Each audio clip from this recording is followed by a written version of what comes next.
Hello everybody, I'm here for another reading for Melody Beattie's Codependents Guide to the 12 Steps. I've got a different tripod. This is why the angle is different. So let's just muddle through this together, shall we? Today we are reading Acceptance and Gratitude, what page is that? 51 of Step 3. Step 3, if we need a reminder, is made a decision to turn our will and our lives over to the care of God as we understood God. Now, just because you might have a different interpretation of who God is, and I have a different interpretation of who God is, and your neighbor has a different interpretation of who God is, doesn't mean you have to align yourself with other people's interpretation of a God or who God is or what he is. This is for you and your relationship with your own personal higher power as we understood God, meaning we as the recovering codependent. Here we go. Acceptance and gratitude. Two concepts help me work this step: acceptance and gratitude. When I can't surrender, when I can't stand what's going on in my life, when I resist or deny reality, I can practice gratitude.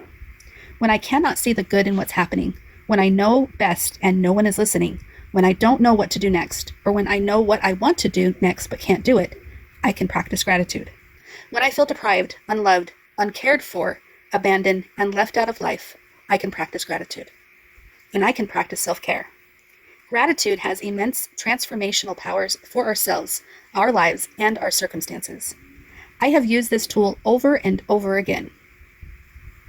That didn't have two overs, but you get what I'm saying. It has taken me through many stressful circumstances: poverty, divorce, being alone, learning how to date, moves, overwhelming projects, overwhelming feelings, troubles with children, troubles with neighbors, fears, circumstances that perplex me, and other unlit, foggy parts of this journey. Gratitude helps make things work out well. It helps us feel better while stressful things are happening. Then when things get good, it helps us enjoy the good.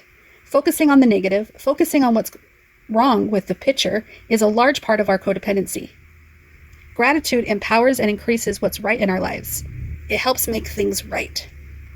We say thank you. We say thank you over and over again. That's two overs. Whether or not we mean it, whether or not we feel grateful, we say thank you for every detail of our present circumstances, including what we're going through, who we are, where we are, what we're feeling, and what is frustrating us. Gratitude can help us to a point of surrender. It can change the energy in us and our environment. Gratitude diminishes the power of the problem and empowers the solution. It releases us from the tight, negative grasp of our present circumstances. It releases fear.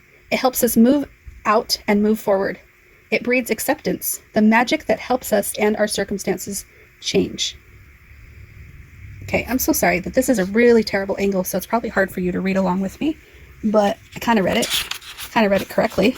And we've also got some highlighted sections that are kind of fun from the previous owner of this book, because as I've told you before, I've got this book at a thrift store, so it's kind of fun to see what somebody else highlighted and found important. But let me continue to the next page. My first response to discomfort is to want the situation or the other person to change.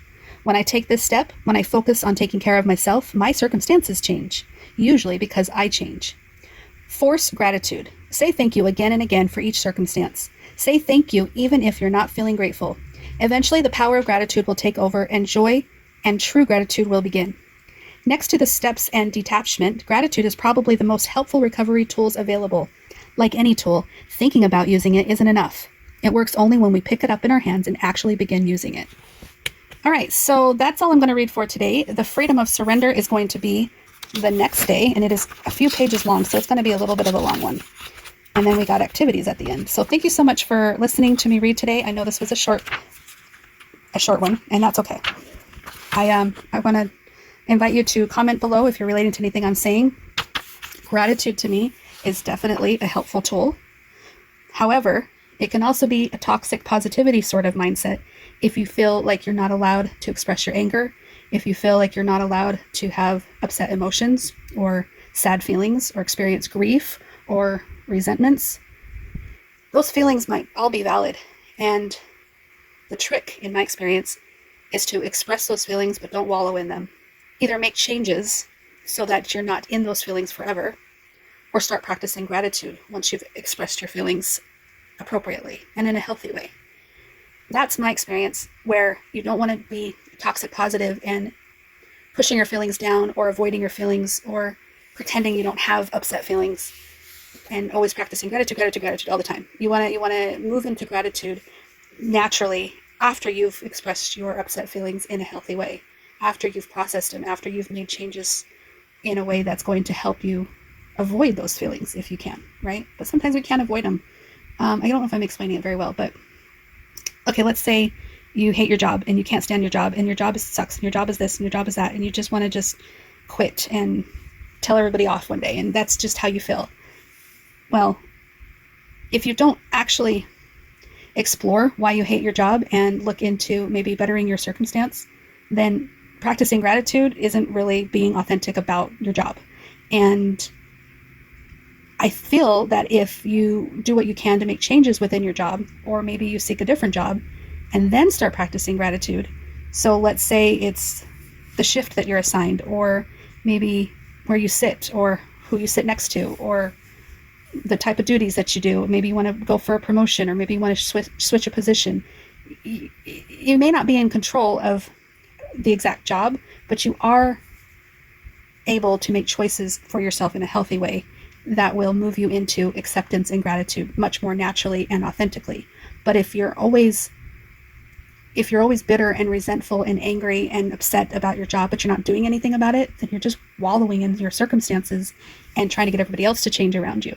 So definitely express your feelings, definitely explore those, and definitely learn how to process them, and then move into acceptance and gratitude once you've had a chance to do that. And I really do believe that gratitude is a great tool, along with all that other stuff that I just said. But that's just my own experience. So thank you so much for listening. I can't tell you what to do, of course. I can just share with you my experience. So comment below on your experience and what helps you, and what do you feel is great about this part of step 3, and what have you noticed when you practice gratitude. Okay, I've talked enough. Thank you so much, and we'll talk to you later. Bye-bye. But still she dreams of quiet streams and flight.